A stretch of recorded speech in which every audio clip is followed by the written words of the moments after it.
This video was produced to assist with the preparation and training of workers and procedures for the correct use of fall protection equipment and to maintain a safe work environment while working and lashing log deck loads.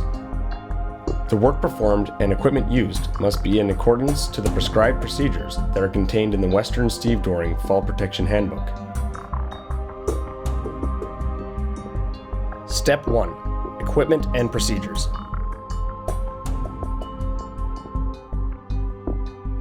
The use of fall protection equipment is an integral component in maintaining a safe work environment when work needs to be performed on or near fall hazard areas or within the control zone.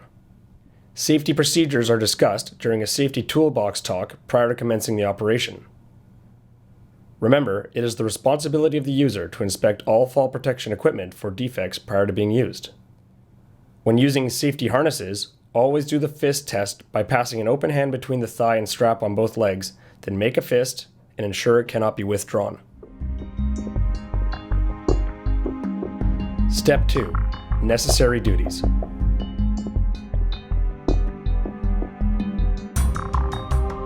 Cherry picking.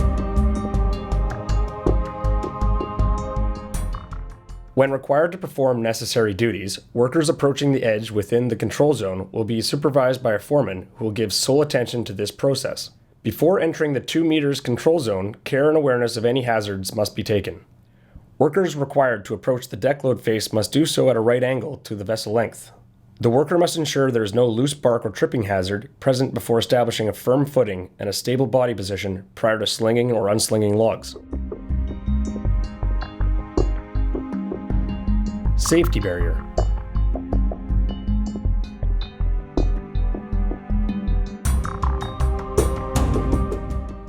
After logs are loaded on the wing decks, it will be necessary to rig a safety barrier to provide a safe area in the control zone for the foreman and hatch tender to give signals and orders to the boom workers. Before rigging the safety barrier, it may be necessary to move logs to create a level standing area at the base of the safety barrier where it will be rigged. The safety barrier will be loaded and positioned across 2 of the fixed stanchions with the ship's crane. The long ropes will be passed over a cross member running between the fixed stanchions, then with the safety barrier suspended slightly above the logs by the crane, tied back onto itself. Before unhooking from the crane, the short ropes will be used to secure the safety barrier by wrapping the rope around the stanchion and tying back onto itself. As the deck loading progresses higher and the safety barrier needs to be raised, signals are first given to hook up and lift the logs that will be placed in the same position as the safety barrier. The safety barrier will then need to be manually removed and cleared away to allow logs to be placed against the fixed stanchion. The ship's crane can then be used to reposition and retie the safety barrier at a higher position.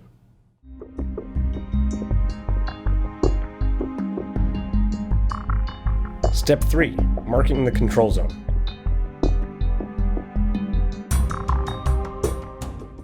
Using the measuring pole, paint a line 2 meters from the edge, fore and aft along the area to be worked. Also mark any voids around crane pedestals and hatch ends.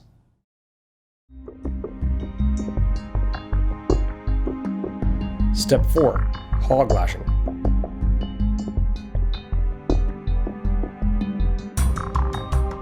A worker on each side of the stow will be required to wear a safety harness with a nylon web retractable lanyard equipped with a rebar carabiner before entering the control zone in order to attach hog lashing wires. Prior to work being performed within the control zone, a paint line is drawn a minimum of 2 meters in from the edge of the fall hazard. The worker entering the control zone will approach the cargo edge at right angles to the vessel length, keeping the stanchion between themselves and the edge. Before entering the control zone, the worker will ensure there is no loose bark or tripping hazards present before approaching the edge. Then establish a secure footing prior to securing the retractable end of the nylon web retractable lanyard to the pad eye on the stanchion. Prior to moving to accept the hog wire, the worker will pull slack from the retractable lanyard to prevent lockup. The worker will then move to receive the hog wire being pulled by the workers outside the control zone and shackle it to the pad eye on the stanchion. The worker will then remove the carabiner from the pad eye and exit the control zone using the above procedures. This process will be repeated for each stanchion along both sides of the hatch until complete. If logs are being loaded on the same side of the vessel and adjacent hatches to the hog wire being placed, the worker wearing fall protection will exit the control zone until the logs are finished being landed.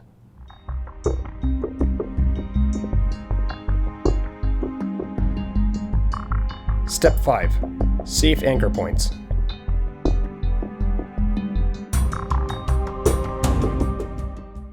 The fall protection gear is loaded to the no man's land on the applicable hatch. In order to ensure the fall protection equipment has an adequate tie-off point or anchor point, a sufficient number or weight of logs to prevent movement during a fall needs to be lifted during the cherry picking phase. An alternate anchor point can be the top lashing wires. The chosen logs need to be lifted near the center of the hatch as measured from side to side. 2 green endless slings or snotters are wrapped and choked adjacent to each other around the center portion of each lift of logs. The chokes are achieved by passing the short eye end under the logs and the long live end over the logs. The live end is then passed through the eye, set as low as possible, and held tight onto the port side and one on the starboard side before lowering the logs. Usually 2 log lifts are choked per hatch, 1 lift forward and 1 lift aft. Step 6. Pulling the standing wires and chains.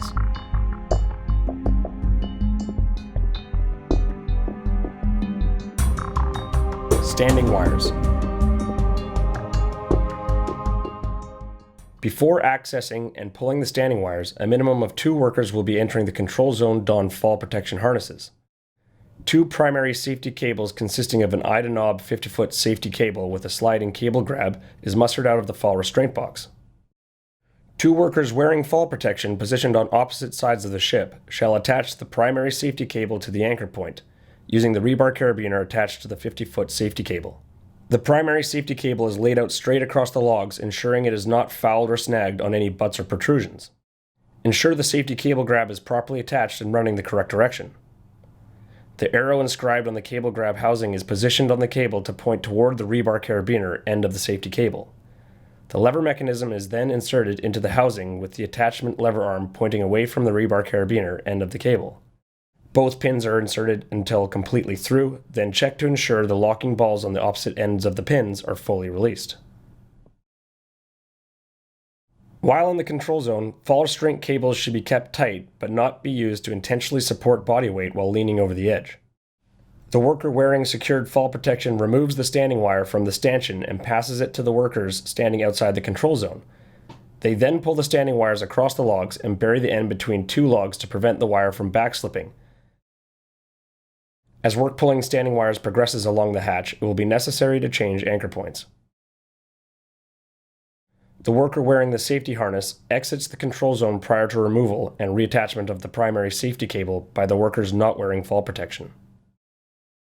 If logs are being loaded on the same side of the vessel in adjacent hatches to standing wires being pulled, the worker wearing fall protection will exit the control zone and unhook until the logs are finished being landed.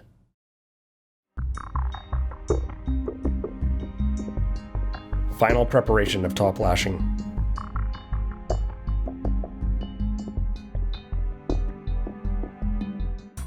After pulling the standing wires on the top lashing, workers wearing and connected to fall restraint equipment will attach or deadhead snatch blocks to the fixed stanchions to accept wiggle wires for tightening.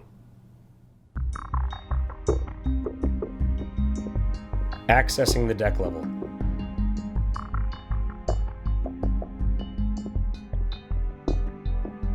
Sometimes it is necessary to access the deck level of the ship to untangle or hook up wires or chains, or deadhead overlashing wires to the deck. When necessary, this task is performed by climbing down a stanchion fitted with a fixed ladder. A 28-foot eye-to-eye safety cable or secondary safety cable is mustered out of the fall restraint box. The rebar carabiner on the secondary safety cable is connected to the anchor point. The primary safety cable is then connected to the opposite end of the secondary safety cable. The worker wearing a safety harness then connects the safety harness lanyard to the D-ring, then to the sliding cable grab, prior to entering the control zone. An aircraft cable weight is attached to the knob end of the primary safety cable section and then is lowered by a worker wearing a secured safety harness. The aircraft cable weight will pass over the ship's railing and down the ship's side in order to hang freely and maintain tension on the cable. The worker will then access the stanchion ladder and descend using the 3-point ladder climbing method. As the worker descends the ladder, they will need to lower the sliding cable grab as they descend. While working to free, untangle, or deadhead wires and chains at the deck level, workers must keep the sliding cable grab positioned at the height of the harness attachment point or higher. If it becomes necessary for a worker at deck level to move to another section between stanchions, the worker maintains a safe hold position at the deck level between the stow and ship rail, while a worker wearing and connected to fall-restraint equipment on the logs above move the safety cable over the stanchion into the new section. Once the cable is repositioned, the worker at the deck level can move to the next section. When work at deck level is complete, the worker will climb back up the stanchion ladder using the 3-point ladder climbing method. As the worker ascends the ladder, they will need to raise the sliding cable grab as they ascend. Once the work at deck level is complete, the secondary safety cable with aircraft cable weight is pulled up for stowaway or use in another area. Pulling chains.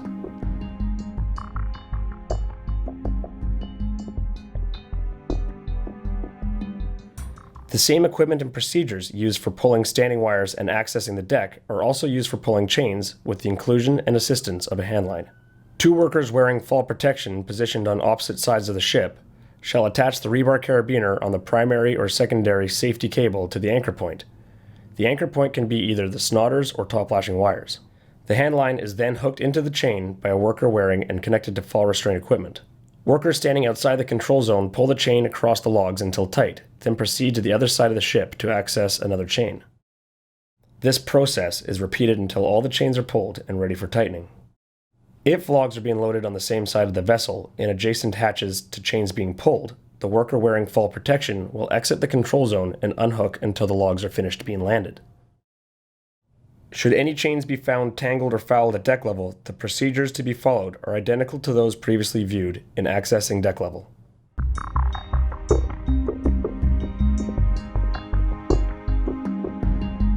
Lashing next to voids on hatch ends.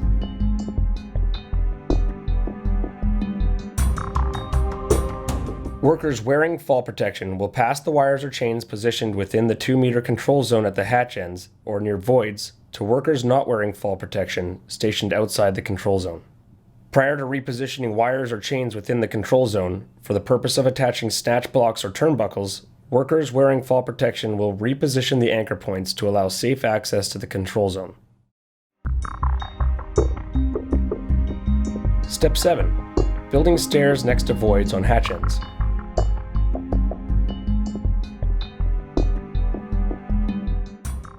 Workers wearing fall protection gear and connected to anchor points with safety cables will position and attach stairs from the ship's deck to the top of the log stow and catwalk sections within the control zone. Stairs will be positioned using the ship's crane being guided by workers wearing fall protection.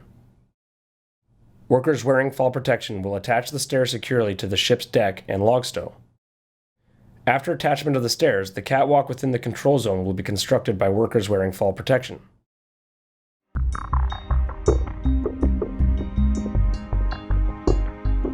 Step 8. Worker rescue.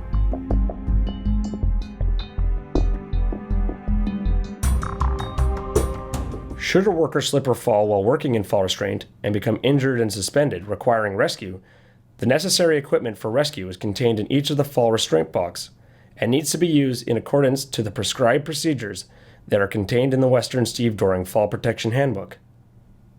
A retractable rescue pole and eye-to-eye snodder with a rescue carabiner is mustered out of the fall restraint box and taken to the area where the injured or stranded worker requires rescue. The crane operator is instructed to lower the crane block so either a suitable hook, the main shackle, or the log safety release head can be used to attach the eye-to-eye snodder. The other end of the eye-to-eye snodder attached to the rescue carabiner. If the worker is conscious and able to hook up the rescue carabiner to their own harness, a worker wearing and connected to fall restraint equipment then instructs the crane operator to position the crane jib directly over the stranded or injured worker. The rescue carabiner is then lowered to the conscious worker, who attaches the rescue carabiner to the harness D-ring. If the worker is unconscious or unable to hook up the rescue carabiner to their own harness, the rescue carabiner will be attached to the rescue pole and primed for use. A worker wearing fall protection equipment instructs the crane operator to position the crane jib directly over the stranded or injured worker and lower the rescue carabiner attached to the rescue pole. The rescue pole is then used to hook the rescue carabiner onto the D-ring of the injured worker. The crane operator is then instructed to slowly hoist until the crane takes the stranded or injured worker's weight. If the stranded worker is able, they will self-unhook from the safety cable. If the injured worker is unable to self-unhook, they will be slowly raised high enough to be safely unhooked from the safety cable by a worker wearing secured fall restraint. The injured or stranded worker can then be safely lifted to the cargo deck, watercraft, or ashore, depending on the circumstances. Step 9. Completion of lashing.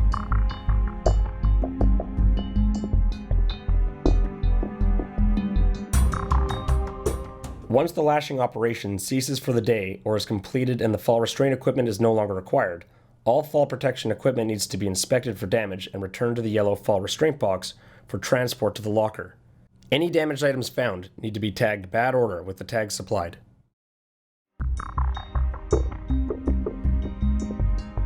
These procedures have been developed in conjunction with the Western Stevedoring, BCMEA, Tidal Transport, and the ILWU.